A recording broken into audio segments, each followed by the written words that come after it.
2. 1. L'histoire de Dieu, du monde et de toi. 3. Dieu est l'union de trois personnes liées par l'amour. Au commencement, ils étaient trois, le Père, le Fils et le Saint-Esprit. Non pas trois dieux différents, mais un Dieu, union indissoluble de trois, une triunité ou trinité. La Trinité n'est pas un problème de maths ou une ancienne énigme. C'est la bonne nouvelle que Dieu est amour. Depuis toujours, le Père a aimé son Fils dans l'unité de l'Esprit. Comment pouvons-nous nous représenter cela ? En fait, le Fils de Dieu est l'image de Dieu. Il nous donne accès à la vie de Dieu. Ainsi, considérons par exemple la scène du baptême du Fils de Dieu. Nous y voyons le Saint-Esprit descendre sur lui, tandis que le Père déclare « Tu es mon enfant bien-aimé, tu fais toute ma joie ». Cette scène est un aperçu de la vie éternelle de Dieu. Le Père a toujours aimé son Fils avec la joie du Saint-Esprit. Mais cet amour était trop beau pour qu'il le garde pour eux. Le Dieu d'amour souhaitait le partager. Ainsi, le Père a fait un monde au travers de son Fils et par son Saint-Esprit, car il veut que des milliards d'enfants rejoignent sa famille. Toi et moi avons été créés pour entendre cette déclaration. Tu es mon enfant bien-aimé, tu fais toute ma joie. Le sens de la vie, c'est de trouver notre place avec eux. 2. L'histoire du monde est l'histoire de deux hommes. Dieu a placé un homme, Adam, à la tête de l'humanité pour qu'il la bénisse et prenne soin d'elle. Mais Adam se détourna de Dieu, se replia sur lui-même et plongea le monde dans la mort et la malédiction. L'humanité fut déchue de la grâce. Maintenant, nous partageons tous cette humanité brisée et nous ressentons les effets de sa malédiction. La race humaine est comme un sapin de Noël qui a été abattu et arraché de sa terre naturelle. On peut se déguiser avec des décorations fantaisistes, on peut effectuer toutes sortes de bonnes actions. Mais nous périssons. Nous n'avons aucune vie spirituelle en nous et nous nous dirigeons vers notre perte. La race d'Adam est sous la condamnation de Dieu. Dieu a prononcé un non définitif à ce mode de vie parce qu'il veut quelque chose de très différent pour nous. Il veut que nous trouvions tous la vraie vie dans un second Adam. Jésus-Christ. Le Fils est venu sur terre en devenant un simple homme et fut nommé Jésus. Il est entré dans notre monde brisé et a pris en charge notre cause perdue. Comme un champion qui gagne la course pour nous, Jésus prit place dans nos chaussures et vécut la vie parfaite que nous ne pourrions jamais vivre. Puis, sur la croix, il mourut d'une mort maudite, mort qui devait être la nôtre. Mais en faisant cela, il prit la nature maudite d'Adam et l'anéantit. En effet, 3 jours plus tard, il revint à la vie, avec une vie vraiment nouvelle, là où il n'y a ni mort ni malédiction. Il nous invite maintenant à entrer dans sa vie et dans sa famille. 1. Tu fais un avec Adam. Feras-tu un avec Jésus ? Par notre naissance, nous faisons un avec Adam. On dit bien tel père, tel fils. C'est pourquoi nous partageons aussi sa nature égoïste, sa mort et sa malédiction. Unis à Adam, nous n'avons pas de vie en nous-mêmes et aucun espoir pour l'avenir. Mais Jésus vient pour offrir une incroyable union avec lui. Telle une branche de sapin de Noël, nous pouvons être coupés de l'arbre Adam et greffés à l'arbre Jésus-Christ. Pensez aussi à une autre image d'union. Nous pouvons faire un avec Jésus comme dans un mariage. Imaginez un mariage entre un prince et une mendiante. Elle est sale et pauvre, avec un nom honteux et un avenir sans espérance. Pourtant, le prince l'aime et s'offre à elle dans le mariage. Dès qu'ils sont unis, que se passe-t-il ? Le prince prend toutes les dettes de son épouse et elle reçoit toutes les richesses de son prince. Il couvre son nom honteux et lui donne son nom. Elle est invitée dans sa vie, sa famille et son héritage. Grâce à son prince, elle peut appeler le roi papa. Et tout cela grâce à leur union conjugale. C'est exactement la même chose avec Jésus. Si nous le recevons, tout ce qui est nôtre, notre péché, notre malédiction deviennent siens. Il paie le prix de tout cela sur la croix. Et tout ce qui est sien, sa justice, son héritage, deviennent nôtres. Si nous faisons un avec Jésus, dès maintenant nous sommes adoptés dans la famille. Son esprit devient notre esprit, son Père devient notre Père. Nous appartenons à ses frères et sœurs dans l'Église, nous prions le même Père et l'entendons exprimer son amour pour nous par ses paroles. Tu es mon enfant bien-aimé, tu fais toute ma joie. Ce sont nos privilèges maintenant. Et quand Jésus reviendra, nous participerons aussi à sa vie physique et immortelle. Il ramènera nos corps à la vie et créera un monde nouveau, juste et droit. Ce jour-là, Dieu jugera le monde, confirmant à jamais son non à Adam et son oui à Jésus-Christ. Tu fais un avec Adam, mais il n'y a aucun avenir dans cette vie-là. Cependant, les bras tendus vers toi, Jésus te lance une invitation. Il s'offre à toi, te donne sa vie même, sa famille et son avenir. Il est à toi si tu veux l'inviter dans ta vie. Fais un avec Jésus. Les trois t'invitent dans leur cercle d'amour. Les deux déterminent le monde. Veux-tu faire un avec le Fils de Dieu ?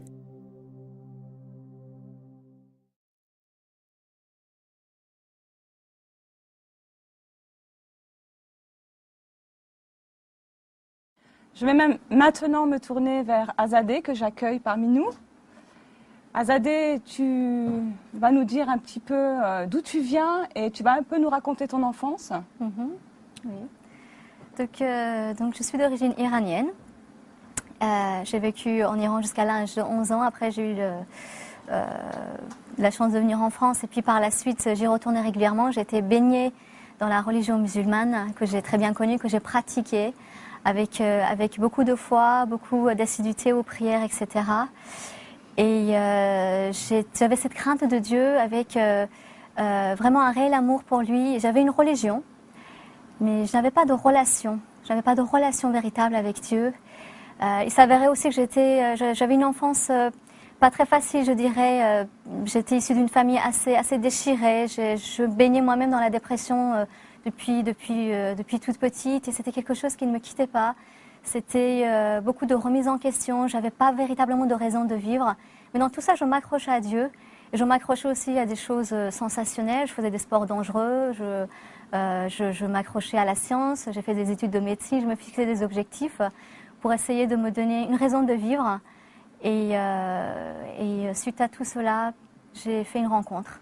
D'accord. Est-ce que tu peux nous en dire un petit peu plus sur le fait d'avoir quitté l'Iran et d'être venu en France ? Pour quelles raisons vous avez quitté l'Iran ? Alors à la base, c'est vrai que c'était pour des raisons de santé pour ma mère en fait, qui devait subir une opération très importante cardiaque qui ne se faisait pas là-bas. Donc mes parents sont venus ici et étant donné qu'il y avait une situation de guerre et de conflit en Iran qui n'était pas du tout facile, ils ont fait le choix de nous faire venir ici pour un meilleur avenir finalement. D'accord. Et aussi parce que je suppose les soins étaient meilleurs ou... Effectivement, donc du coup ma mère, elle a dû continuer à faire sa rééducation et tout son traitement en France et rester plus pour sa santé aussi en France. Donc tu arrives en France, tu grandis en France, tu étudies en France et Voilà. Qu'est-ce qui se passe ? Alors donc j'ai réussi à fixer les objectifs que j'avais, j'ai réussi à les tenir, j'ai réussi à faire des études de médecine. D'accord. Et Juste, tu as parlé tout à l'heure de dépression. oui. Donc la dépression, c'est quand tu arrives en France ou elle était déjà Non, présente en Iran ? Depuis toute petite Depuis en toute fait. petite. J'ai toujours eu ce mal de vivre avec des idées noires. J'étais toujours très isolée, très en retrait. Je ne supportais pas la musique, je ne supportais pas d'être dans une ambiance festive ou autre. J'étais toujours en retrait. Je n'avais pas énormément d'amis. Je m'isolais moi-même alors qu'on venait vers moi. Tu étais refermée sur toi-même ? Tout à fait. D'accord. Et malgré tout, tu arrivais quand même à aller à l'école, à étudier ? Je m'accrochais finalement. Ouais, C'était tu une t'accrochais. solution de secours pour moi, les études. D'accord. Donc tu t'es plongée dans les études ? Tout à fait.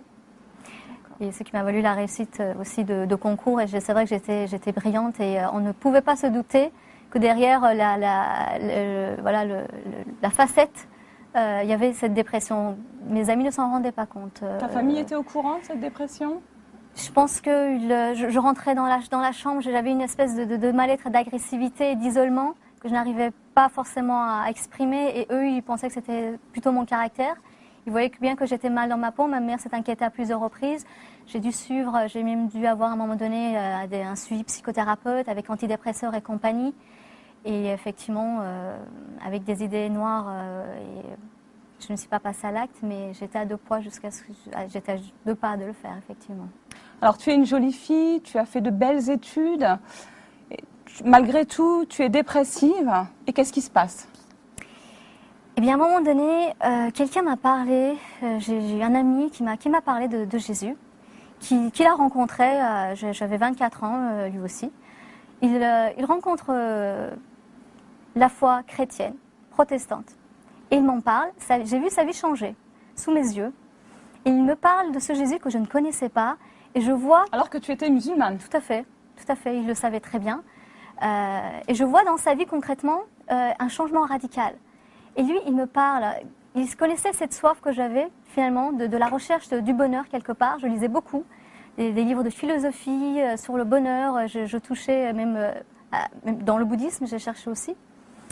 Et dans tout ça, lui, il m'a parlé parce que il ne pouvait pas s'empêcher de me partager ce qu'il vivait avec Dieu. Et ça a été pour moi une grande première parce que j'ai découvert ce que Jésus avait dit et fait et ce que la Bible en disait à travers ce jeune homme. J'étais intriguée parce que je me suis rendu compte que je ne savais rien sur ce Jésus. Et du coup, je suis tombée dans un état d'agacement parce que je voyais bien qu'il me parlait de la Bible et il a fallu que je lui parle du Coran. Donc on est tombé dans un conflit. Et face à ce conflit où je lui sortais des versets coraniques et je disais oui, mais le Coran dit que, je me suis rendu compte qu'en fait, ce qu'il me disait, je n'en savais rien du tout finalement, que je ne connaissais pas du tout la Bible et que ce n'était pas non plus du tout ce qu'on m'avait dit ou ce que je croyais. Donc par affrontation et par intellectualisme, je me suis mise à lire la Bible, rien que pour le confronter. Et c'est comme ça que je suis arrivée à un point, ça n'a duré qu'une semaine, je suis partie avec ma Bible, avec mon Coran, en disant on va voir ce que dit l'un et l'autre. Et c'est vrai que je suis arrivée à un moment donné où je me suis dit mais j'en sais de trop maintenant. Et si jamais c'était vrai? Maintenant que je vois que quand Jésus dit je suis le chemin, la vérité et la vie, et si c'était vrai? Et si jamais en mourant, une fois là-haut, je me retrouvais face à lui, je voyais Dieu et que je voyais Jésus à ses côtés qui disait eh bien voilà, c'était vrai. Qu'est-ce que je vais pouvoir répondre maintenant que je sais? Maintenant que je sais. Et ça a été un moment assez dur parce qu'il a fallu que je mette mon orgueil dans ma poche. Et je me dise, et si jamais je me trompais? Et si jamais malgré toute ma culture, mon identité, tout ce qu'on m'avait dit, tout ce en quoi j'avais cru et pratiqué, misé, et si jamais il y avait autre chose? Et à ce moment crucial, c'est vrai que j'ai baissé les bras en disant, Dieu, tu sais, je ne suis qu'un être humain, je peux me tromper. Par contre, si tu es vivant, alors tu parles. Alors parle-moi. Jésus en dit que tu es vivant. Alors si tu es vivant, viens me parler. Viens me dire si c'est la vérité.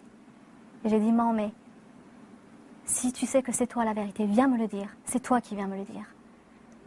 Et c'était ma seule prière parce que je ne savais pas prier autrement que ça. Je les ai mis au défi. J'ai mis Dieu au défi. J'ai dit, si tu es vivant, tu me le dis. Parce que si je me trompe, ce sera de ta faute. Moi, je ne suis qu'un être humain, je peux me tromper, je ne suis rien.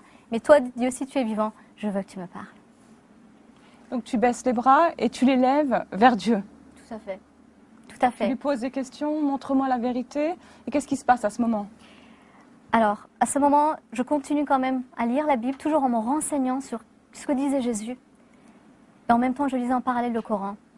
Je faisais cette prière, vraiment, j'ai mis une semaine à part, vraiment. Et de tout mon cœur, je voulais connaître la vérité.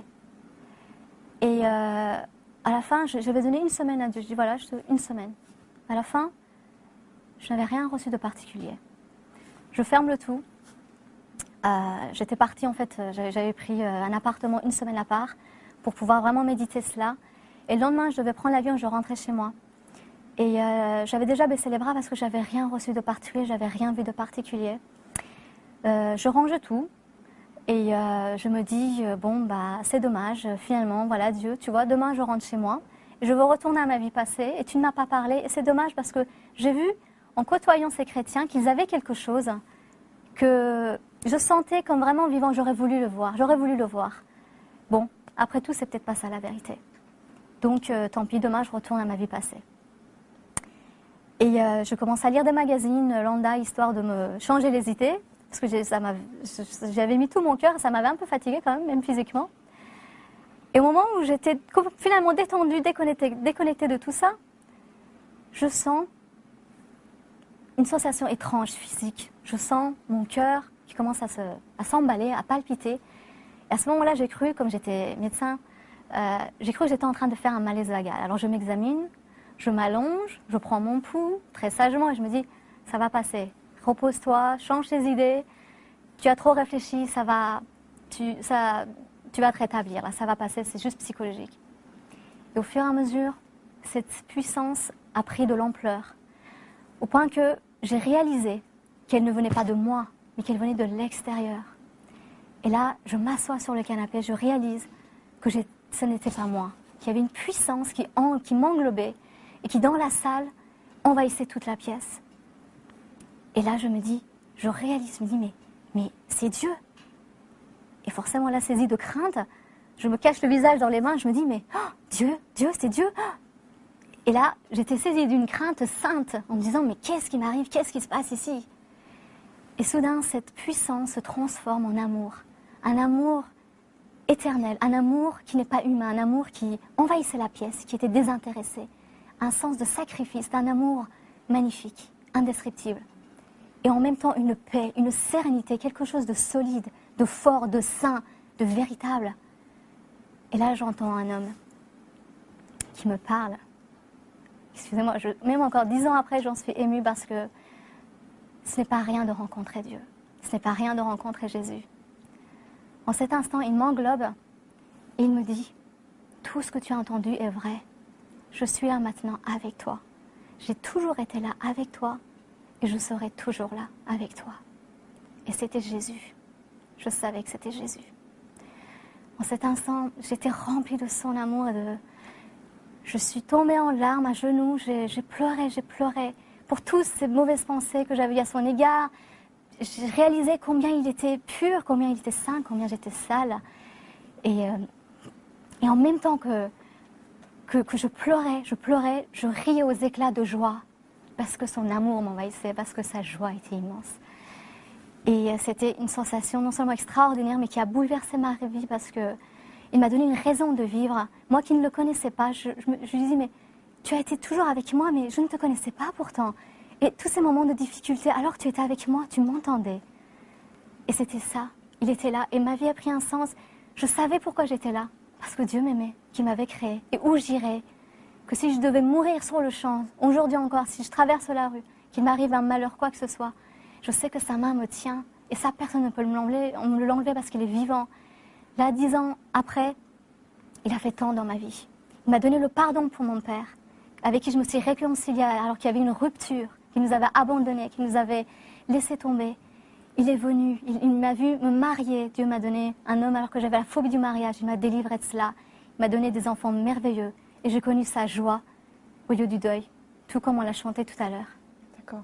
Tu parlais tout à l'heure de dépression. J'imagine qu'aujourd'hui, elle t'a quittée. Ah oui, ça a été la nuit et le jour. Puisque depuis, au contraire, mes amis m'ont vu dans une joie qui, même dans l'épreuve, dans les moments de difficulté, c'est moi qui suis dans la joie, qui exhorte, qui leur donne l'exemple. Et ça, c'est quelque chose qu'ils ont tous vu de leurs yeux. Merci beaucoup Azadeh pour ce témoignage émouvant. Et j'aimerais vous inviter, vous qui nous regardez en ce moment, peut-être que vous vivez des moments difficiles, peut-être que vous vous êtes retrouvés dans cette histoire, dans ce témoignage, à vous joindre à nous dans la prière et à demander à Dieu que cette dépression, peut-être que vous vivez, vous quitte.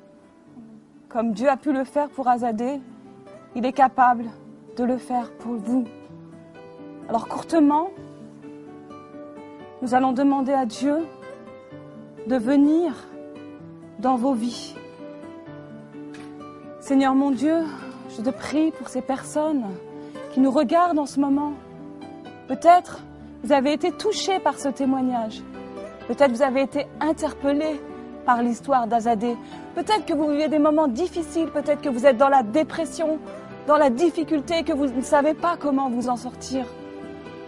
Alors je t'invite à faire comme Azadeh, à crier à Dieu, à le mettre au défi, à lui dire « Montre-moi le chemin, montre-moi la vérité ». Dans le puissant nom de Jésus. Amen.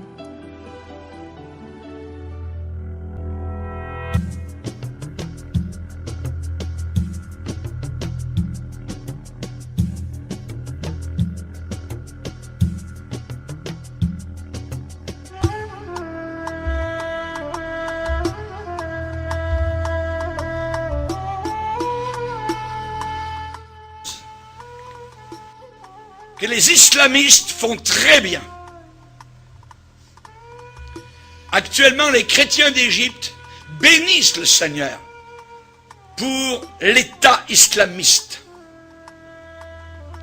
c'est parce que l'État islamiste actuellement est en train de montrer vraiment ce qu'est véritablement l'islam. Comme cela, les chrétiens se différencient totalement de l'islam. Ils montrent leur vrai jour, véritable jour. Religion de haine, un islamiste, il vit dans la peur, continuellement. On peut lui couper la tête, on peut lui couper les mains au nom de son Dieu Allah, qui est un faux Dieu, qui est un démon. Il se regarde le visage dans le miroir, il a peur. Il ne sait pas. Quand il prie, il se met à genoux, il a peur. Il vit dans la peur. Nous les chrétiens, nous sommes véritablement la religion de paix, la religion d'amour. Nous pardonnons. Nous pardonnons. L'islam ne pardonne pas. C'est une religion de vengeance. Le secret d'une vie paisible. Une vie paisible. Nous les chrétiens, nous ne sommes pas des contentieux, nous ne sommes pas des gens de guerre, des gens de troubles. Nous sommes des gens de paix. Nous ne tuons personne. Voyez, nous ne prenons pas les armes. Nous ne sommes pas armés de couteaux pour tuer au nom de notre Dieu. Voyez, nous ne mettons pas des ceintures d'explosifs autour de nous pour faire du mal. Voyez, et pour qu'ensuite, si nous mourons dans l'explosion, nos parents, évidemment, se réjouissent de notre mort, parce que maintenant nous sommes avec des vierges dans des ébats sexuels éternels là-haut, dans ce paradis de fous. Voyez, non, nous ne sommes pas du tout de cette race-là. Nous avons, nous, le secret d'une vie paisible, l'éternel, pas Allah, l'éternel. Le nom de Dieu, c'est l'éternel, ce n'est pas Allah. L'éternel est mon berger, je ne manquerai de rien. Dans les locaux de ce journal, Charlie, eh bien, il y avait un homme du gouvernement français qui déclarait en disant, eh bien, ces gens-là tuent. Et d'autres, sur le panel, étaient en train de déclarer, oui, mais on peut avoir des gens fanatiques dans d'autres religions, parmi les bouddhistes, parmi les chrétiens, les catholiques, tout ça. Mais l'autre, répondant sur le panel en disant, mais oui, mais ceux qui se disent chrétiens ne tuent jamais. Ils ne tuent pas. Ils peuvent être têtus, ils peuvent croire à toutes sortes de folies, mais tandis que les islamistes tuent au nom de leur Dieu, au nom de Allah. Nous, chrétiens, nous avons une façon de vivre. Et lorsque des musulmans lisent la Bible, ce qui leur est interdit normalement, arrive à Matthieu chapitre 5 où Jésus dit « Aimez vos ennemis. Priez pour ceux qui vous haïssent. » Le musulman est totalement étonné devant ce que Jésus demande. Parce que dans son livre à lui, nous le verrons durant la conférence, la fameuse conférence, et elle va être sur Internet, ça s'appelle le Coran et le Christ. Ceux qui nous écoutent actuellement peuvent aller voir donc sur Internet le Coran et le Christ, et vous allez voir donc ce que le Coran déclare et ce que la Bible déclare. Si vous descendez dans le Coran, vous descendez dans un enfer. Quand vous lisez la Bible, vous prenez une bouteille d'oxygène céleste, de pardon, de libération, voyez. Alors que l'intégrisme islamiste, eh bien, assujettit des peuples entiers sous la férule des démons et de Satan.